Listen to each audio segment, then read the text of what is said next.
Aujourd'hui, on parle d'un mec qui s'en fout de tout. La mort de sa mère, l'amour, le meurtre et même sa propre condamnation, il s'en fout.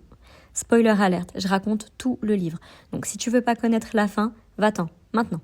Sinon, reste jusqu'au bout, je te donne l'affiche avec les personnages détaillés, les moments clés du livre, les thèmes abordés, et je t'expliquerai les symboles et les idées cachées, parce que ce roman, il est bien plus dérangeant qu'il n'en a l'air. On commence par une présentation rapide, on enchaîne sur le résumé complet, je te sors l'affiche prête à screen et je t'explique les symboles. Alors L'étranger, ça a été publié en 1942 et ça raconte l'histoire de Meursault, un homme qui ne joue pas le jeu des émotions attendues par la société. Et c'est précisément pour ça qu'il va être condamné. Le roman commence par une phrase devenue mythique. « Aujourd'hui, maman est morte ». Ou peut-être hier, Meursault ne sait pas. Il assiste à l'enterrement de sa mère sans pleurer, sans tristesse visible. Il observe le soleil, la chaleur, la fatigue, toutes les choses qui le dérangent. Mais la mort de sa mère, Voilà, je t'ai entendu le dire, il s'en fout.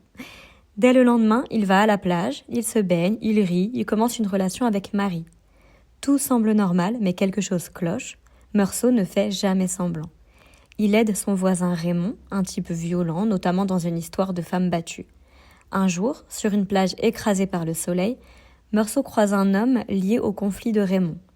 Le soleil tape, la lumière l'aveugle, la chaleur devient insupportable. Meursault sort un revolver et tire. Et il tire encore. Pas par haine, pas par colère, mais comme un geste absurde, presque mécanique. Il est arrêté et jugé. Mais très vite, on comprend que c'est pas vraiment le meurtre qui choque. Ce que le tribunal ne lui pardonne pas, c'est de ne pas avoir pleuré à l'enterrement de sa mère. Pendant son procès, Meursault reste étranger à tout. Aux juges, aux avocats, aux attentes morales. Et il est condamné à mort. Dans sa cellule, face à l'aumônier, Meursault explose enfin. Il refuse Dieu. Bon, il aurait mieux fait d'y croire, ça l'aurait peut-être calmé.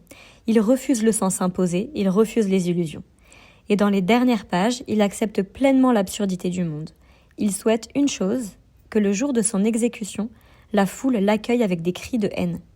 Il meurt lucide, enfin moyen, libre, mais totalement seul. Hop, je te mets l'affiche à screen et je t'explique tout de suite les symboles et les idées cachées. Le soleil, ça symbolise l'absurde, l'oppression physique et c'est le déclencheur du meurtre. L'indifférence de Meursault, c'est le refus de mentir sur ses émotions. Le procès, c'est la société qui juge les attitudes plus que les actes. La mère, c'est le miroir moral. On attend un comportement, pas une vérité. La mort, c'est la seule certitude, la seule vérité partagée. L'idée centrale, très importante. Meursault ne meurt pas parce qu'il a tué. Il meurt parce qu'il ne joue pas la comédie sociale. Camus ne dit pas que Meursault est un modèle. Il montre ce que coûte le refus de mentir dans un monde qui exige des masques. Voilà pour L'étranger, j'espère que ça t'a plu. Si c'est le cas, abonne-toi parce que j'ai plein d'autres livres à analyser avec toi.